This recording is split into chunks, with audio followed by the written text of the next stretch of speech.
गजाननं भूतगणादिसेवितं कपित्थजम्बूफलचारभक्षणम् उमासुतं शोकविनाशकारकं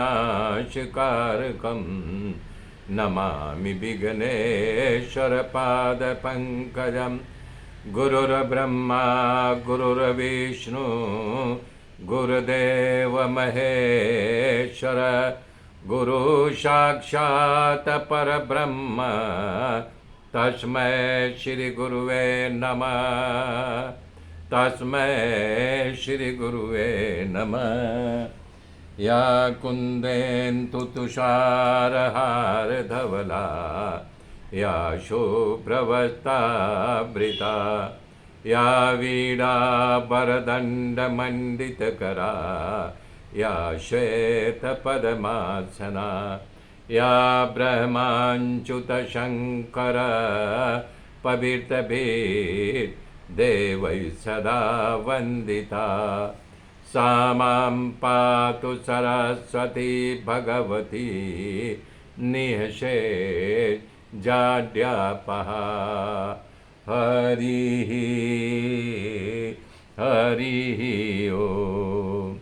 नारायण नारायण नारायण ओम श्रीमन्नारायण नारायण नारायण ओम श्रीमन्नारायण नारायण नारायण नारायण ओम गुरु नारायण नारायण नारायण नारायण ओम श्रीमन्नारायण श्रीमन्नारायण नारायण नारायण ओम श्रीमन्नारायण नारायण नारायण ओम श्रीमन्नारायण नारायण नारायण ओम।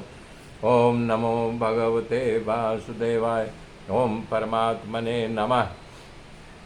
इस तरह से राजा नृप ने भगवान की स्तुति किया। भगवान कि हमें भले देवता का लोक मिले, लेकिन जहाँ भी जाऊँ आपके चरणों में मेरी प्रीति बनी रहे। इस तरह से स्तुति करके राजा इंद्र भगवान की परिक्रमा किया। देवलोक से विमान आया, उसको देखते देखते विमान में बैठ करके निगराज जो है देवलोक को गए। सुखदेव जी कहते हैं तब वहाँ भगवान खड़े अपने पुत्रों से कहने लगे कि इसलिए कि ब्राह्मण का धन नहीं लेना चाहिए पुत्रों।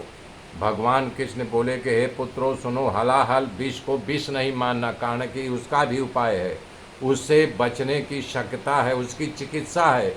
सचमुच में ब्राह्मण का लूटा हुआ धन महाविष है, उससे बचाने का कोई उपाय नहीं है।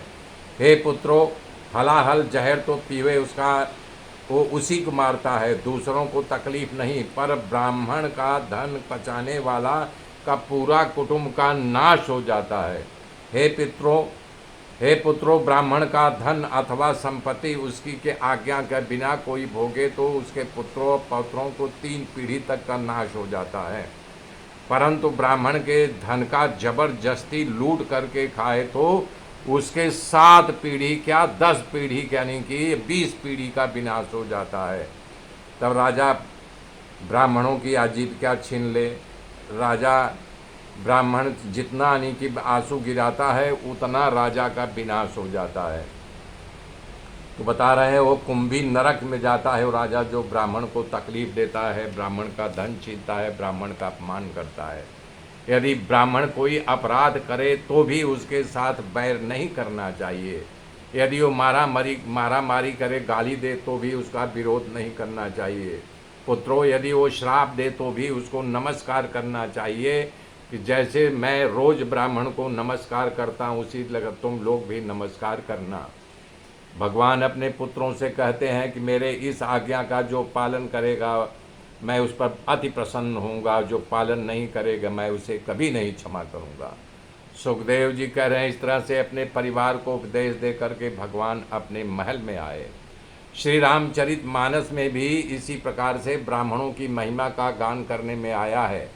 आरण्य कांड में गीधराज जटायु के गति प्रदान करने के बाद कवन के बाद प्रसंग में ब्राह्मण की महिमा का गान करते हुए प्रभु श्री राम जी ने वचन कहा है, अरे सुनु गंधर्व कहूँ मैं तो ही अमोहिन सुहाई ब्राह्म कुल द्रोही।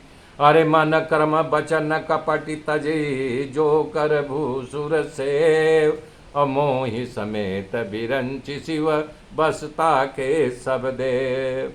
सापत ताड़त परुष कहंता, विप्र पूज्य अस गावहि संता, पूजिह विप्रशील गुणहीना, अशूद्रन गुण गण ज्ञान प्रवीणा।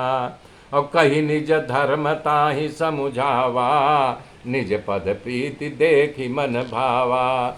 और रघुपति चरण कमल सिरुनाई, और गयहूँ गगन आपनि गति पाई।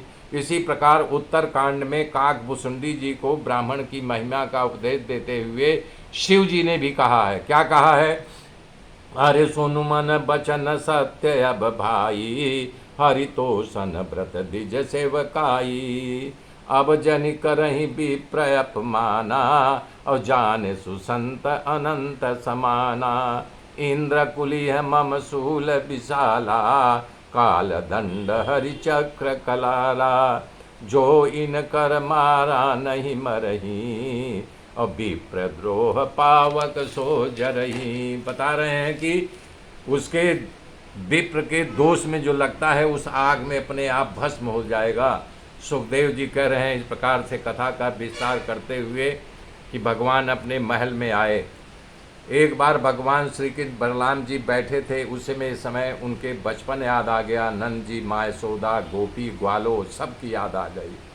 बलराम ब्रजवासियों से मिलने की इच्छा हुई, तब भगवान श्री कृष्ण की अनुमति लेकर के ब्रज गए।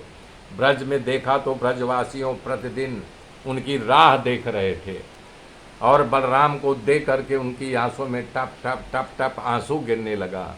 बाबा नंद यशोदा तो पागल जैसे दौड़े और भूल गए कि बलराम अब तो बड़े हो गए हैं। माँ यशोदा उनको अपनी गोद में बैठा लिया। गोकुल में सब लोगों को जानकारी हुआ। सब ग्वाल दौड़ते दौड़ते आओ बलराम जी से दंडवत करने लगा। वृद्धों बलराम जी को भी दंडवत किया। सभी ब्रजवासियों बलराम जी को घेर करके बैठ गए। ग्वालों से कहने लगे कि हे बलराम जी, तुम दोनों भाई बहुत से पराक्रमों को किया, हम लोग जब जब सुनते हैं तब तक खूब आनंद होता है। हे बलराम जी, अब तो आपका बचपन बीत गया, अब आप बाल बच्चे वाले हो गए होंगे। तुमको तो पत्नी पुत्र से भरा घर है, तुमको हमारी याद कहाँ से आएगी। तब गोपियों ने कहा, हे बलराम जी, द्वारिका की स्त्रियों के प्राण बल्लभ कृष्ण तो कुशल से हैं न, उनकी कभी हम लोगों को उनको कभी हमारी याद आती है, गोकुल और बंध बांधवों की याद आती है। हे बलराम जी, वो नंद यशोदा का दर्शन करने के लिए ब्रज में कब आएंगे। इस प्रकार से गोपी बलराम जी से कहा कि हमारे कृष्ण के लिए अपने सगे संबंधियों, माता पिता, भाई, पति, पुत्र, इन सब को छोड़ दिया और हमारे प्राणनाथ हमको ही छोड़ करके चले गए। यदि हम लोग चाहते तो उनको रोक लेते, पर हम लोग जब भी उनसे कुछ कहते तो यही कहते, मैं तुम लोगों का ऋणी हूँ, मैं तुम्हारा बदला कभी चुका ही नहीं सकता। इसे सुनकर हम उनके अधीन हो गए थे, मुझे उन पर पूर्ण विश्वास था। एक गोपी ने कहा, हे बलराम जी, हम तो गांव की गंवार स्त्रियां हैं, इसलिए उनकी बातों में आ गए, पर शहर की पढ़ी लिखी और होशियार स्त्रियां कृष्ण की बातों में कैसे फंस गई। तभी एक गोपी बोली, करे बहनों, तुम अपनी बात क्यों कह रही हो। उन्हें तो अपने बिना चलता है, अपने ही प्रेम के खातिर अपने को रो करके दुखी दिन बिता रहे हैं, पर उनको कह करके हम उनको क्यों दुखी करना चाह रहे हैं। मेरे मित्रों, आगे की गाथा कल सुनाऊंगा, तब तक के लिए जय श्री राम।